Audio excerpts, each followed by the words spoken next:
সবর বাংলা জানেন তো কি? ধৈর্য। ধৈর্য এমন একটা গাছ যে গাছের চারিদিকে কাটা, কিন্তু ফলটা মিষ্টি সুস্বাদু। এই সুস্বাদু ফল খেতে হলে এই কাটাগুলো সহ্য করতে হবে। ধৈর্য। ছোট্ট ছেলে মেয়েদেরকে ননির পুতুল করে গড়ে তুলবেন না, খবরদার। ওদেরকে কষ্ট সহিষ্ণু করে গড়ে তুলবেন। আপনি থাকতেই কষ্ট করা শিখান, তার জীবনটা স্মুথ হবে, তার ক্যারিয়ারটা ব্রাইট হবে, তার ভবিষ্যৎটা সুন্দর হবে। ছেলেমেয়েরা কিছু চাইলেই সাথে সাথে দিবেন না। অনেক বাবা মা আছে এত আদর করে, এত বেশি আহ্লাদ করে, যা চায় তাই দেয়, পরে হিতে বিপরীত হয়, ঠিক কিনা?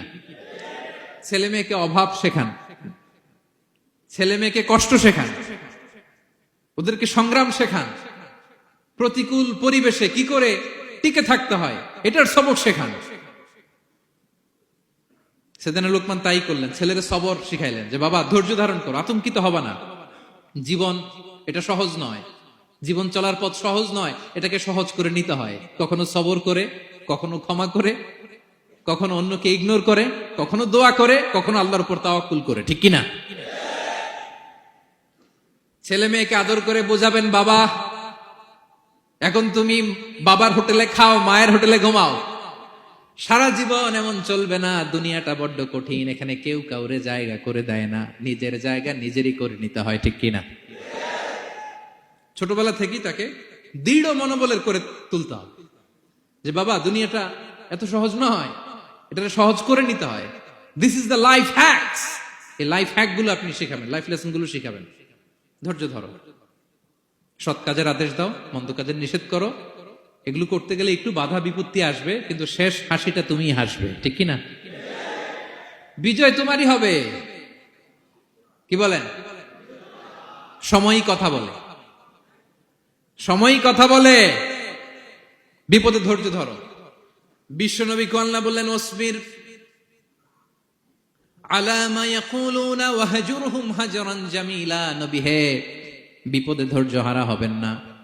ভালো সময় সামনে আসছে, মক্কায় আপনারে কষ্ট দেয়, গণক বলে, জাদুকর বলে, পাগল বলে, মদিনাতে বিজয় আপনারই হবে, ঠিক কিনা? ছেলে মেয়ে যেন আশাবাদী হয়ে গড়ে ওঠে, হোপফুল, আতঙ্কিত যেন না হয়। কষ্ট শিখান, ধৈর্য শিখান। আচ্ছা গেল। এরপর তিনি বললেন, ওয়ালা তুসাইর খাদ্দাকা লিন্নাস।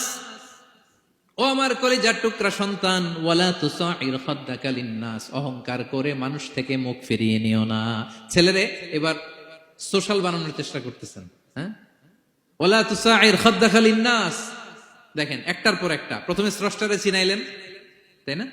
এরপরে স্রষ্টার ক্ষমতা সম্পর্কে শিখাইলেন, এরপরে আধ্যাত্মিকতা শিখাইলেন, এরপরে ইবাদত কি সেটা জানালেন, এরপরে তিনি সোশ্যাল এঙ্গেজমেন্ট কিভাবে করবেন, সোশ্যাল রিফর্ম কিভাবে করবেন শিখালেন। এবার মানুষের সাথে কিভাবে মিশতে হয় সেটা শিখাচ্ছেন। মানে পিপল ওরিয়েন্টেড হও। ওয়ালা তুসাইর খাদ্দাকা লিন্নাস, অহংকার করে মানুষের থেকে মুখ ফিরিয়ে নিও না, মুখ ছিটকাবে না। মানুষকে সম্মান করো, মানুষের সাথে মেশো, বি পিপল ওরিয়েন্টেড। আমাদের অনেক ছেলে মেয়েরা মানুষের সাথে মিশতে পারে না। দোষ কার? বাবা মায়ের, শেখায় না। একটা সময় আমাদের মনে আছে, ছোটবেলায় মেহমান আসলে আমরা এত খুশি হইতাম, কি বলেন? মেহমানের কাছে যাইতাম, সূরা